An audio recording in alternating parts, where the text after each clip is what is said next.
আসসালামু আলাইকুম।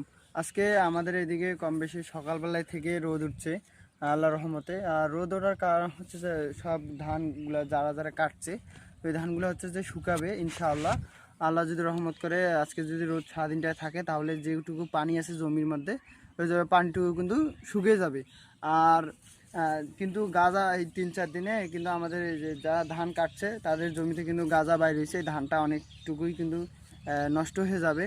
আপনাদেরকে দেখাই কিভাবে গাজা বাড়িয়েছে।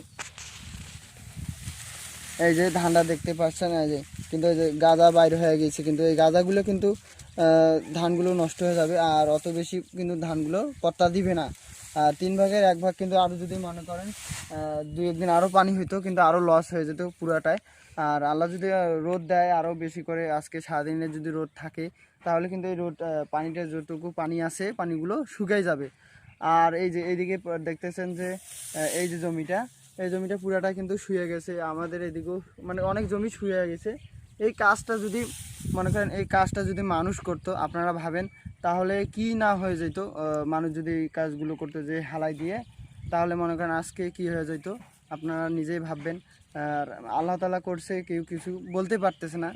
আর আল্লাহ যে সবার ভালোই চাবে, যে কি কোন দিক দিয়ে আল্লাহ অবশ্যই আমাদের ভালো হবে আমরা নিজেও জানি না।